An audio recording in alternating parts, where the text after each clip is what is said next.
কেন্দ্রীয় কমিটির মেয়াদ যেখানে আরও 6 মাস বাকি, ঠিক 6 মাস পূর্ণ হওয়ার আগে হঠাৎ করে ইসলামী আন্দোলনের কি হলো যে তার নেতৃত্বের পরিবর্তন আনতে বাধ্য হলো। আপনারা খেয়াল করে দেখবেন, গত জাতীয় সংসদ নির্বাচনের পর থেকে ইসলামী আন্দোলনের তৃণমূল পর্যায়ের অর্থাৎ মাঠ পর্যায়ের বড় ধরনের একটা স্থবির অবস্থা পরিলক্ষিত হয়েছিল।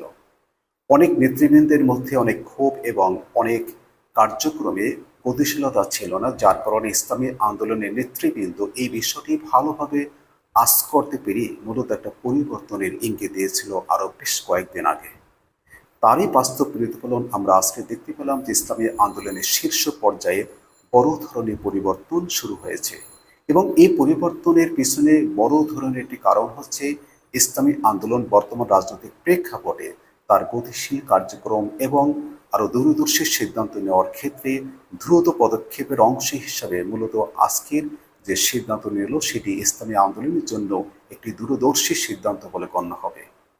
প্রিয় দর্শক, যারা ইসলামী আন্দোলনের সাথে সংশ্লিষ্ট এবং ইসলামী আন্দোলনে রাজনীতি করেন, তাদের মধ্যে একটা গতিশীল ভাব ফিরিয়ে আনার জন্য এবং আগামী স্থানীয় সরকার নির্বাচনকে সামনে রেখে দলের তরুণ এবং সিনিয়র নেতাদের সমন্বয়ে একটি শক্তিশালী কাঠামো গড়ার জন্যই মূলত ইসলামী আন্দোলন এই দ্রুত সিদ্ধান্ত নিতে বাধ্য হলো। ইসলামী আন্দোলন বর্তমান বাংলাদেশের প্রেক্ষাপটে তৃতীয় রাজনৈতিক শক্তি।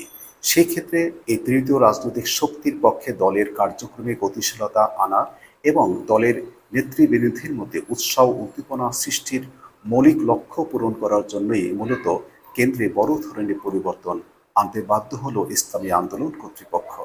প্রিয় দর্শক, ইসলামী আন্দোলনের এই নেতৃত্বের যে পরিবর্তন, সেই পরিবর্তনের সবচেয়ে আকর্ষণীয় বিষয়টি হচ্ছে মহাসচিব পদটি যিনি বর্তমানে অলঙ্কৃত করলেন, তিনি একসময় দক্ষ রাজনীতিবিদ গাজী আতাউর রহমান।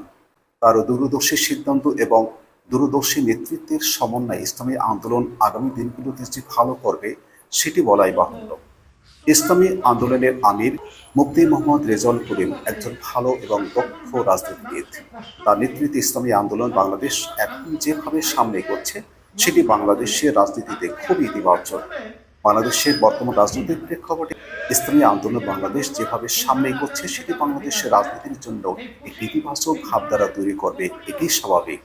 প্রিয় দর্শক, যে কোনো রাজনৈতিক দলের স্থবিরতা কাটাতে এবং দলের মধ্যে গতিশীলতা এবং রাজনৈতিক কর্মসূচি বাস্তবায়নে আরও দক্ষ হওয়ার জন্য যে কোনো মুহূর্তে যে সাহসিক পদক্ষেপ গ্রহণ করে সেটির অংশ হিসেবে বর্তমান ইসলামী আন্দোলন বাংলাদেশ বেশ কয়েকটি গুরুত্বপূর্ণ পর্যায়ে পরিবর্তন আনল। এটি নিঃসন্দেহে ইসলামী আন্দোলনের জন্য দূরদর্শী এবং সাহসিক সিদ্ধান্ত। প্রিয় দর্শক, ইসলামী আন্দোলনের এই দূরদর্শী এবং সাহসিক সিদ্ধান্তটি আপনার চোখে কেমন লাগছে সেটি কমেন্টসে জানান। আজকের এই পর্যন্তই। আল্লাহ হাফেজ।